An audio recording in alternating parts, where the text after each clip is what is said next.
வணக்கம் உறவுகளே, நான் உங்கள் தமிழ் அகண்டமிழ் அமானுஷ்யம் சேனலுக்கு உங்களை வரவேற்கிறோம். இன்றைக்கு உறவுகளே, நாம் இன்றைக்கு 39வது எபிசோடாக என்ன திகில் சம்பவம் இன்னைக்கு நாம் பார்க்க போகிறோம்னா, சாமிக்கு நேர்ந்துவிட்ட ஆட்டுக்கிடாவை விற்று தனது மனைவிக்கு தங்க நகை வாங்கிய நபருக்கு நடந்த அமானுஷ்யமான திகில் சம்பவம் தாங்க இன்னைக்கு நாம் பார்க்க போகிறோம். இந்த சம்பவம் எப்பொழுது மாதிரி திகிலாகவும் விறுவிறுப்பாகவும் இருக்க போதுங்க. வீடியோவை கடைசி வரைக்கும் பாருங்கள். நாம் வீடியோவுக்கு போகிறதுக்கு முன்னாடி நம்முடைய சேனலை இன்னும் சப்ஸ்கிரைப் பண்ணலைன்னா சப்ஸ்கிரைப் பண்ணிக்கோங்க. பெல் பட்டனை அழுத்தி ஆள் கொடுங்க. அப்போ தான் நான் போடக்கூடிய வீடியோ நோட்டிஃபிகேஷனாக உங்களுக்கு வரும்.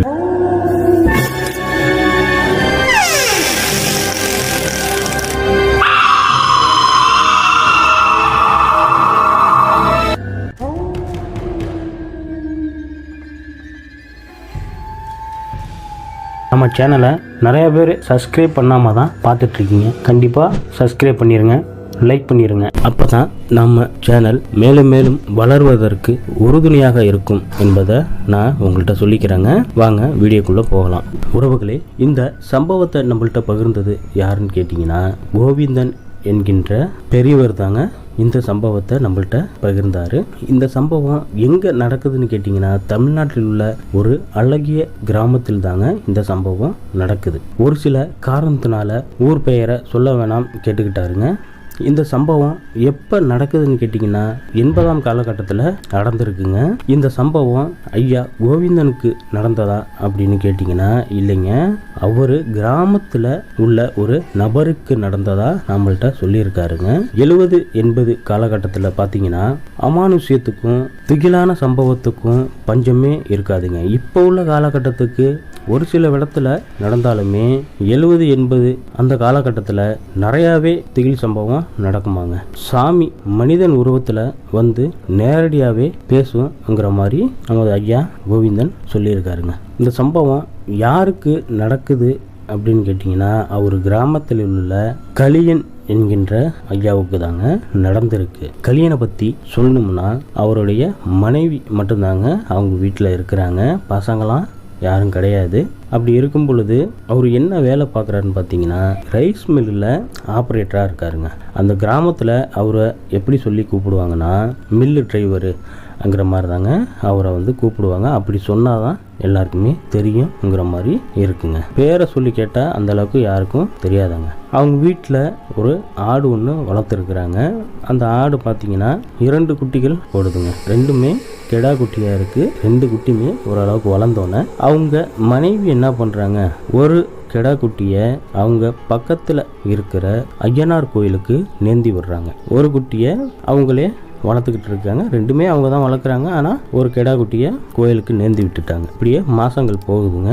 கொஞ்ச நாள் ஆன பிறகு அவங்க வீட்டில் வளர்க்குற கெடா குட்டி அந்த அளவுக்கு வளர்ச்சி இல்லாமல் கொஞ்சம் நார்மலான வெயிட்டு, நார்மலான சைஸில் தாங்க இருக்குது. ஆனால் ஐயனார் கோயிலுக்கு வேண்டி விட்ட அந்த கெடா குட்டி நல்ல ஹைட்டாகவும் வெயிட்டாகவும் நல்ல வாட்டஞ்சாட்டமான உடம்போட அப்படியே இருக்குங்க.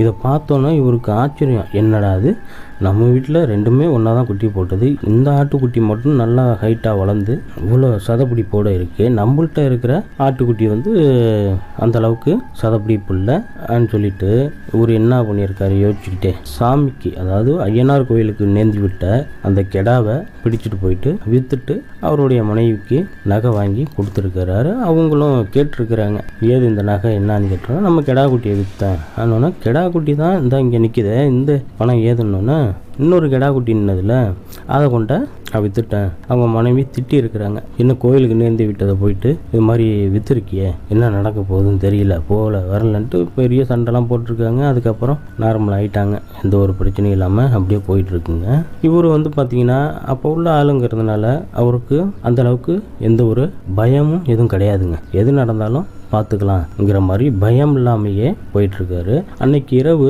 என்ன நடக்குதுன்னு பார்த்தீங்கன்னா, நள்ளிரவு ஆயிடுச்சுங்க. நல்லா தூங்கிட்டு இருக்காரு. அப்போ பார்த்தீங்கன்னா அந்த மில்லில் வேலை பார்க்குற நண்பர் வந்து அந்த டைமில் அவரை கூப்பிட்றாருங்க.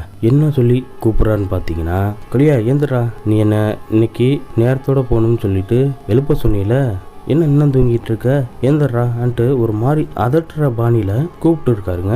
இவரும் டக்குன்னு ஏந்திரிச்சு இவரும் டக்குன்னு கண்ணை முழிச்சு, யாரா இந்த நேரத்தில் நம்மளை கூப்பிடுறது, ரவி இங்கே இவ்வளோ தூரம் வரத்துக்கு வேலை இல்லையா, அவன் வந்து பக்கத்து கிராமத்துல இருக்கான், இந்த நேரத்தில் யாரா அவனை மாதிரியே வந்து கூப்பிடுறதுன்னு சொல்லிட்டு எதுவுமே பேசாமல் கண்ணை மூடிட்டு அப்படியே படுத்துருக்கிறாருங்க. மறுபடியும் கலியா ஏந்துடுறாங்கிற மாதிரி சவுண்டு கேட்குதுங்க.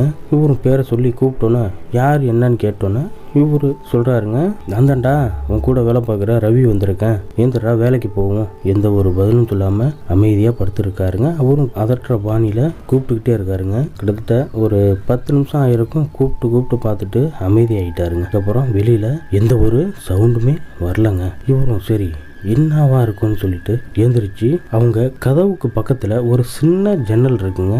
உள்ளிருந்து வெளியில பார்த்தா அங்க முன்னாடி என்ன நடக்குதுங்கிறது எல்லாமே நல்லாவே தெரியுங்க. இதே மாதிரி இவரும் அந்த ஜன்னல்ல போயிட்டு நின்று பாக்குறாருங்க. அவருக்கு அங்க பேர் அதிர்ச்சி ஆகிருக்குங்க. அங்க என்ன சம்பவத்தை அப்படி பாக்குறாருன்னு பாத்தீங்கன்னா, ஒரு ஆளு நல்ல வாட்டம் சாட்டமான உடம்போட நல்ல சரியான ஹைட்டா இவங்க வீட்டை பார்த்துக்கிட்டே நிக்கிற மாதிரி இருக்குங்க. இவருக்கும் குழப்பம், சரி நம்ம சொல்லலை இது யாராக இருக்குன்ட்டு யோசிச்சுட்டு இருக்கும்போது தான் இவருக்கு ஒரு சில விஷயம் அவருக்கு புரியுதுங்க. என்னன்னு கேட்டிங்கன்னா, வந்திருக்கிறது யாருங்கிறது இவருக்கு நல்லாவே புரியுதுங்க. ஏன்னா காலையில் கொண்டு போய் தான் அந்த ஆட்டுக்கிடாவை விற்றுட்டு வந்தார். அப்போ வந்திருக்கிறது யாருன்னு எனக்கு நல்லாவே தெரிஞ்சிருச்சுங்கிற மாதிரி நினச்சிக்கிட்டு இவரும் சத்தம் போடாமல் போயிட்டு இவரும் போய் பாயில் போய் படுத்துட்டாருங்க. அதுக்கப்புறம் கொஞ்ச நேரத்தில் மறுபடியும் அதே மாதிரி கூப்பிட்ற மாதிரி கேட்குது. பட்டான்னு அந்த முன்னாடி பக்கம் கதவை வந்து தட்டுற மாதிரி இருக்குங்க. இவர் பேர் சொல்லி மறுபடியும் கூப்பிடுற மாதிரி இருக்கு. அவங்க மனைவியும் டக்குன்னு ஏந்திரிச்சிட்டாங்க. அவங்க வீட்டுக்கார எழுப்பி யாரோ வந்து வெளியில வந்து கூப்பிடுறாங்க, யாருன்னு பாரு. ஆனா இல்லை ஒன்றும் இல்லை, நீ கம்முன்னு படுன்னு சொல்லிட்டு சத்தம் போடாம அந்த மாதிரி சொல்றாருங்க. அவங்களும் எந்த ஒரு சத்தம் இல்லாம படுக்கிறாங்க. அதுக்கப்புறம் அவர் கூப்பிடுற சவுண்டும் இல்லைங்க. காலையில நல்லா விடியுது. அவங்க மனைவியும் கேட்குறாங்க, நைட் வந்து யார் அப்படி வந்து எழுப்புனது போனது கேட்டோன்னே இவர் அதை பற்றி எதுவுமே சொல்லாங்க. இல்லை என் கூட வேலை பார்க்குற அந்த ஆள் தான் வந்து எழுப்பிட்டு இருந்தார், நான் தான் எழுப்ப சொன்னேன் சரின்னு சொல்லிட்டு அவங்க மற்ற வேலையை பார்க்க போயிட்டாங்க. இப்படியே 2 நாள் ஆயிடுச்சுங்க. இவர் எப்பொழுதுமே வேலையை முடிச்சுட்டு வரும் பொழுது சரக்கு அடிச்சுட்டு தாங்க வருவாராம். அப்படி அன்னைக்கு நைட்டு வரும் பொழுது என்ன நடந்துச்சுன்னா, சரக்கு சாப்பிட்டுட்டு வரும் பொழுது அந்த ஐயனார் கோயிலை தாண்டி தாங்க வரணும். ஒரு நாள் அதே மாதிரி வரும் பொழுது பார்த்தீங்கன்னா, ஐயனார் கோயிலோட எல்லையில் பார்த்தீங்கன்னா உருவம் மாதிரி அங்கே நின்று இருக்குங்க. அப்படி இருக்கும்போது அந்த உருவத்தை பார்த்து சுத்தமாக பயப்படலாங்க. அவர் பற்றியே வந்துக்கிட்டே இருக்காரு. அந்த உருவம் பார்த்தீங்கன்னா அவர் பார்த்துக்கிட்டே வராரு. இருக்க பயங்கர ஹைட்டாக ஆகிட்டே இருக்குங்க. அதெல்லாம் கேர் பண்ணாமையே அவர் ஃபுல்லாக சரக்கு அடித்ததுனால அவர் பற்றியே பயம் இல்லாமல் வந்துக்கிட்டே இருக்காருங்க. கொஞ்சம் தூரம் வந்தோன்னே ஒரு பூனை மாதிரி, நம்ம வீட்டில் வளர்க்குற பூனை மாதிரி கிடையாது, நல்லா ஹைட்டாக இருக்குது அந்த பூனை, நீளமாகவும் இருக்குது. அந்த பூனை வந்து அவர் சைக்கிளில் தான் வந்துக்கிட்டு இருக்காரு. டக்குன்னு அவர் குறுக்க ஓடி இருக்குங்க. இவரும் என்ன பண்ணியிருக்காரு, அதிகமாக கெட்ட வார்த்தை சொல்லி திட்டிக்கிட்டே வரும் பொழுது அந்த கோயிலை கிராஸ் பண்ணி தாங்க அவங்க கிராமத்துக்கு போகணும். அப்படி கிராஸ் பண்ணி போகும்போது சைக்கிளை வந்து அந்த கோயிலுக்கு வாசல்லையே நிப்பாட்டி பயங்கரமாக அந்த கோயிலை பார்த்து திட்டியிருக்காருங்க. என்ன திட்டியிருக்காருன்னு கேட்டிங்கன்னா, ஆட்டுக்கடாவை நான் தான் விற்றேன், உன்னால் முடிஞ்சதை நீ பார்த்துக்க, என்னால் முடிஞ்சதை நான் பார்த்துக்கிறேன்ங்கிற மாதிரி குடி போதையில் ஆவேசமாக பயங்கரமாக திட்டிட்டு நீ என்ன பண்ணுமோ பண்ணிக்கங்கிற மாதிரி கொஞ்சம் கூட அந்த ஒரு பயம் இல்லாமல் திட்டிட்டு வந்திருக்காருங்க. அவங்க கிராமத்துக்கு போனோம்னா கிட்டத்தட்ட ஒரு 2 கிலோமீட்டர் தூரம் அவர் போயாகணுங்க. அப்போ உள்ள காலகட்டத்துக்கு பார்த்தீங்கன்னா ஸ்ட்ரீட் லைட்டு அந்த அளவுக்குலாம் எதுவுமே இருக்காதுங்க. ஏதோ தூரத்தில் ஒவ்வொரு லைட்டு இருக்குமாங்க. அந்த மாதிரி இருக்கும் பொழுது இவர் சைக்கிளில் அப்படியே பொறுமையாக வந்துட்டு இருக்காருங்க. வந்துட்டு இருக்கும்போது பார்த்தீங்கன்னா இவருக்கு வந்து குதிரை ஓடுற சவுண்டு பயங்கரமாக கேட்குதுங்க. அந்த சின்ன ரோடு தான், ஒரு வண்டி போகலாம் அந்த மாதிரி, அதாவது வந்து மாட்டு வண்டி போகிற அளவுக்கு தான் இப்போ ரோடு இருந்திருக்குங்க. அந்த ரோட்டில் அப்பயும் பயங்கரமாக திட்டிட்டு தாங்க வருது. உன்னால் முடிஞ்சதை நீ பார்த்துக்க, என்னால் முடிஞ்சதை நான் பார்த்துக்கிறேன்ங்கிற மாதிரி பயங்கரமாக திட்டிக்கிட்டே தாங்க சைக்கிளை ஓட்டிக்கிட்டு வந்துட்டு இருக்காரு. ஒரு கட்டத்தில் பார்த்தீங்கன்னா வர்ற சவுண்டு அவர் பக்கத்தில் வர மாதிரி இருக்குங்க. இவரும் சைக்கிளை அப்படியே பொறுமையாக மிதிச்சுட்டு போயிட்டே இருக்காரு. ரொம்ப நெருங்கி வந்துருச்சுங்க. இப்போ நல்லாவே அவருக்கு காதில் விழுதுங்க. அதெல்லாம் அவர் கேர் பண்ணவே இல்லை, பயப்படாமல் அப்படியே வந்துக்கிட்டே இருக்காருங்க. அவர் கிட்டக்க அந்த குதிரை சவுண்டு கேட்டோன்னே இவர் நிலை தடுமாறி சைக்கிள்லேருந்து கீழே விழுந்து, கருவேலங்காடெல்லாம் இருக்குது பார்த்தீங்களா, அந்த கருவேலங்காட்டில் போய் விழுந்திருக்கிறாருங்க. சைக்கிளும் ரோட்டு மேலே கிடக்கு, அவர் ஒண்டி உருண்டு விழுந்திருக்காருங்க. அந்த போதையில நிதானமா இருக்காரு, ஆனா ஏந்திரிக்கிறதுக்கு கொஞ்சம் சிரமப்படுறாருங்க. அப்படியே தட்டு தருமாறி ஏந்திரிச்சு நின்று பார்க்குறாருங்க. அவருக்கு பேர் அதிர்ச்சியாக இருக்குங்க. அங்கே அந்த இருட்டான அந்த பகுதியில் பார்த்தீங்கன்னா ஒரு சைக்கிளுக்கு பக்கத்துலேயே நல்ல வாட்டஞ்சாட்டமான ஒரு குதிரை, அதுக்கு மேலே ஒரு ஆள் உட்காந்துக்கிட்டு அப்படியே நின்றுக்கிட்டு இருக்காருங்க. அதை பார்த்தோன்னே அவருக்கு கைகள்லாம் நடுங்கி போச்சுங்க. என்னடா பண்ணுறது, நம்ம மாட்டிக்கிட்டோமே இப்படி சொல்லிட்டு அவர் அடித்த போதையெல்லாம் அப்படியே ஓரளவுக்கு அவருக்கு தெளிஞ்சே போயிடுச்சுங்க. அந்த அளவுக்கு ரொம்ப கம்பீரமாக நின்னோன்னே இவர் என்னடா பண்ணுறதுன்னு சொல்லிட்டு அப்படியே உட்காந்துருக்காருங்க. அந்த குதிரையில் உட்காந்துருக்கிற ஆளை இவர் கூர்ந்து கவனிக்கிறாருங்க. அந்த இருட்டில் குதிரை மேலே உட்காந்துருக்கிற ஆள் எப்படி இருக்காங்கன்னா, மீசையெல்லாம் பயங்கர பெருசாக வச்சுக்கிட்டு, கையில் பெரிய கத்தி ஒன்று வச்சுக்கிட்டு அப்படியே அந்த குதிரையை பிடிச்சிக்கிட்டு அப்படியே கம்பீரமாக உட்காந்துருக்காங்க. இதை பார்த்தோன்னா இவருக்கு ரொம்ப பயங்கரமான பயம் வந்திருக்குங்க. பயங்கரமான அதிர்ச்சியாக இருக்குங்க. என்னடா பண்ணுறது, எப்படா தப்பிக்கிறது, என்னடா பண்ண போகுதுன்னு தெரியலையான்னு சொல்லிட்டு அவர் அங்கேயே உட்காந்துருக்காருங்க. குதிரையோட கால் மட்டும் தெரிகிற மாதிரி அவர் உட்காந்துருக்கிறாருங்க. அந்த குதிரை கொஞ்சம் தூரம் போகுதுங்க, திரும்பி ரிட்டன் அதே மாதிரி வருது. அந்த இடத்துல நின்றுட்டு பயங்கரமா அந்த குதிரை கிணக்குதுங்க. குதிரையில உட்காந்துருக்கிறவரு பயங்கரமா சிரிக்கிறாருங்க. இவர் என்ன பண்றதுன்னு தெரியாம அங்கேயே தாங்க உட்காந்துருக்கிறாரு. எந்திரிச்சு வரவே இல்லைங்க. அப்படியே ஏன் பயந்துட்டு உட்காந்துருக்காருன்னா, இப்ப வந்திருக்கிறது யாருன்னு நல்லாவே அவருக்கு தெரிஞ்சிருச்சுங்க. ஏன்னா இதுக்கு முன்னாடி வரும்பொழுது பாத்தீங்கன்னா ஒரு சில சிம்டம்ஸ் வந்திருக்கு. ஏதாவது பயந்து ஐயா என்னை மன்னிச்சிருங்கிற மாதிரி ஒரு மன்னிப்பு கேட்டிருந்தாலும் ஒன்றும் தெரிஞ்சிருக்காருங்க. இவருக்கு பயம் இல்லாமல் இருந்திருக்கும். இவர் இந்த அடித்த போதைக்கு பயங்கரமாக திட்டிட்டு மறுபடியும் அவர் போகிற வழியில் அந்த கோயிலில் நிப்பாட்டி திட்டுனதுனால இவருக்கு யார் வந்திருக்கான்னு தெரிஞ்சிருக்குங்க. இன்னொரு விஷயம் என்னென்னா, நான் ஏற்கனவே சொன்ன மாதிரி அப்போ உள்ள காலகட்டத்துக்கு சாமியாக இருந்தாலும் சரி, இறந்த ஆத்மா வந்தாலும் சரி, நேரடியாகவே எல்லாருமே பார்க்கலாம்ங்கிற மாதிரி நான் சொல்லியிருந்தாங்க. அந்த மாதிரி தாங்க இவரும் அன்னைக்கு நேரடியாகவே பார்க்குறாருங்க. கலியன் என்ன பண்ணுறான்னு பார்த்தீங்கன்னா, அந்த இடத்துலையே கண்ணை மூடிட்டு அப்படியே உக்காந்துட்டாருங்க. இவருக்கு நல்லாவே தெரிஞ்சிருச்சு வந்திருக்கிறது ஐயனார் தான்ங்கிறது நல்லாவே தெரிஞ்சிருச்சுங்க. வந்திருக்கிற ஐயனாருக்கு இவர் இங்கே தான் இருக்காருன்னு ஆல்ரெடி தெரிஞ்சனால தான் அங்கேயே நின்றுக்கிட்டு இருக்குங்க. மெல்ல மெல்ல கண்ணை திறந்து பார்க்குறாருங்க. ஆனால் அங்கே யாருமே இல்லைங்க.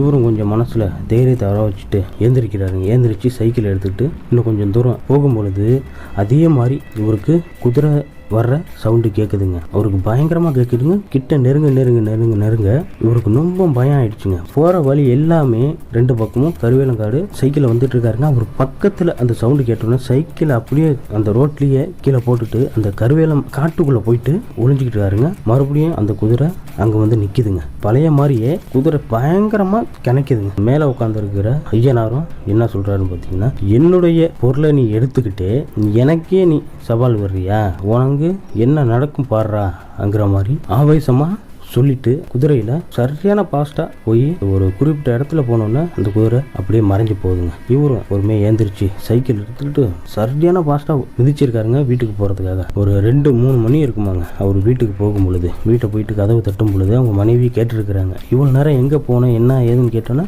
எந்த ஒரு பதிலுமே சொல்லாம, ஏன்னா இங்க நடந்தது எல்லாமே சொன்னோம்னா மனைவி ஏதாவது திட்டுவாங்க போவாங்க அப்படின்னு சொல்லிட்டு எதையுமே அவங்க மனைவி கிட்ட சொல்லவே இல்லைங்க. இவர் போயிட்டு அன்னைக்கு நைட்டு படுத்திருக்கிறாரு.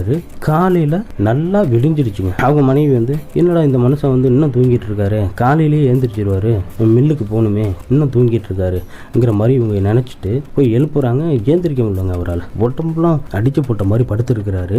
மேல தொட்டு பாக்குறாங்க, பயங்கரமான ஜுரங்க. அப்படியே நெருப்பா குதிக்குது. சரி என்ன இப்படி உனக்கு ஜுரம் அடிக்குது என்ன ஏதுன்னு கேட்டோம்னா அவரால் வாயை விட்டு எதுவுமே சொல்ல முடியல, பேச முடியல. அந்த அளவுக்கு பயங்கரமான ஜுரமா இருந்துட்டு இருக்குங்க. கொஞ்ச நேரத்துல அவங்க மனைவி சாப்பாடு செய்யணும்ல, அதனால அந்த மற்ற வேலையெல்லாம் பார்த்துட்டு இருக்காங்க. கொஞ்ச நேரத்தில் மறுபடியும் எழுப்பும்போது அவங்களுக்கு இன்னொரு விஷயம் என்னன்னு பார்க்குறாங்கன்னா, அந்த இடத்துலயே லூஸ் மோஷனும் ஆயிட்டு அப்படியே கிடக்குறாருங்க. இதை பார்த்தோன்னா என்னடா அந்த மனுஷன் ஜுரம் அடிக்குது, இந்த மாதிரி லூஸ் மோஷன் ஆயிடுச்சே அப்படின்னு சொல்லிட்டு டக்குன்னு ஒரு அந்த கிராமத்தில் மாட்டு வண்டியை பிடிச்சி ஹாஸ்பிட்டலுக்கு தூக்கிட்டு போகிறாங்க. அங்கே ஹாஸ்பிட்டலில் தூக்கிட்டு போயிட்டு ட்ரீட்மெண்ட்டு கொடுத்து பார்க்குறாங்க. அந்த ஜுரமும் லூஸ் மோஷன் ஆகுறதும் கொஞ்சம் கூட நிற்கவே இல்லைங்க. மறுபடியும் அப்படியே ஆயிட்டு இருக்குங்க. 2 நாள் ஆயிடுச்சு, 3 நாள் ஆயிடுச்சு. ஒரு வாரமா ஹாஸ்பிட்டலே தாங்க இருக்காரு.